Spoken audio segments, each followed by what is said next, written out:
B plus test series में आपका स्वागत है। इस वीडियो में हम HOER 2005 पर चर्चा करेंगे। ये रेलवे कर्मचारियों के काम के घंटे और आराम के समय के नियम 2005 की पूरी गाइड है। ये अपडेटेड नियम 1961 के नियमों की जगह लेंगे और रेलवे कर्मचारियों के लिए ज़रूरी हैं।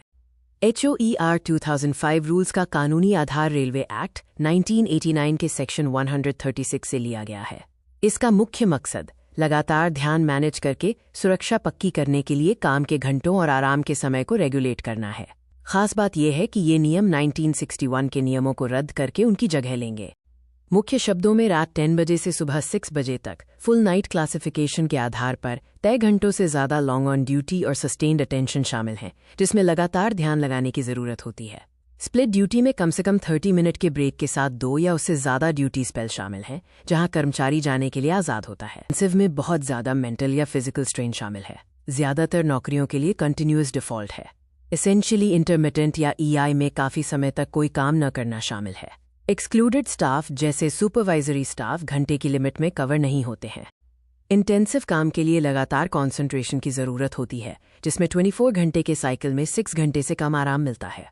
लगातार काम आम रेलवे का काम है जो इंटेंसिव स्ट्रेन थ्रेशहोल्ड को पूरा नहीं करता है, और अगर कुछ और न बताया गया हो तो ये डिफ़ॉल्ट कैटेगरी है। असल में इंटरमिटेंट या EI रोल में काम के हिस्से के तौर पर इंतज़ार करना शामिल है।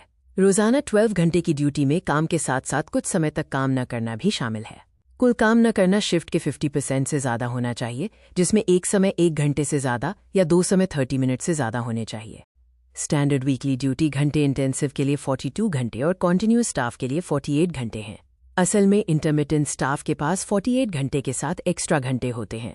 गेटमैन C और केयरटेकर जैसे स्टाफ के लिए 24 घंटे और दूसरे EI स्टाफ के लिए 12 घंटे।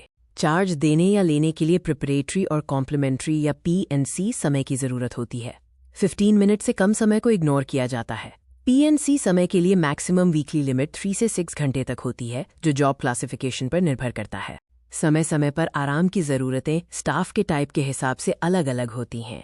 स्टैंडर्ड स्टाफ जैसे इंटेंसिव या कंटिन्यूअस को कम से कम लगातार 30 घंटे की नींद चाहिए होती है।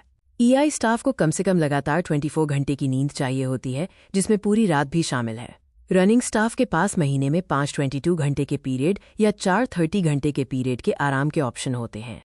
इंटेंसिव के लिए शिफ्ट के बीच कम से कम रोज़ का आराम 12 घंटे, कॉन्टिन्यूअस के लिए 10 घंटे और EI स्टाफ के लिए 8 घंटे है। स्प्लिट ड्यूटी की पाबंदियों के हिसाब से स्टाफ ज़्यादा से ज़्यादा 3 बार ड्यूटी और 2 ब्रेक ले सकता है।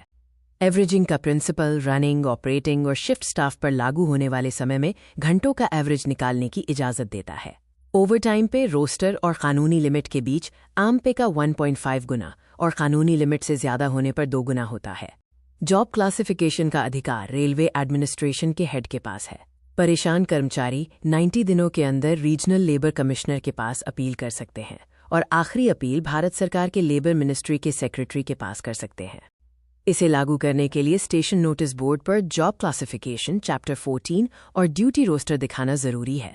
डॉक्यूमेंटेशन में मिनिस्ट्री ऑफ लेबर द्वारा सुपरवाइजर की नियुक्ति, एक्स्ट्रा घंटों के लिए फॉर्म A और सालाना रिटर्न के तौर पर फॉर्म B शामिल है।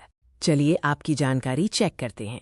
Q1 किसी जॉब को एसेंशियली इंटरमिटेंट के तौर पर क्लासिफाई करने के लिए रोज़ाना ड्यूटी के घंटे 12 घंटे माने जाते हैं, जिसमें खास इनएक्शन पीरियड भी शामिल होते हैं। Q2 रोस्टेड घंटों में स्टैंडर्ड घंटे, EI स्टाफ के लिए एक्स्ट्रा घंटे और तैयारी पूरक समय शामिल होता है। आसान शब्दों में कहें तो HOER 2005 में हर हफ्ते की सख्त लिमिट के साथ 4 तरह की जॉब बताई गई हैं। इसमें कम से कम आराम का समय ज़रूरी है और अधिकारों को साफ किया गया है, जिसमें तय ओवरटाइम और अपील प्रोसेस शामिल हैं। HOER 2005 रेलवे कर्मचारियों की शारीरिक और मानसिक सेहत के साथ ऑपरेशनल एफिशिएंसी को बैलेंस करता है। आज ही अपनी सफलता की यात्रा शुरू करें। अपना फ्री मॉक टेस्ट दें और फ़र्क महसूस करें। QR कोड स्कैन करें, कॉन्टैक्ट डिटेल्स पर जाएं या अभी सीखना शुरू करने के लिए प्ले स्टोर से B+ test series app download करें।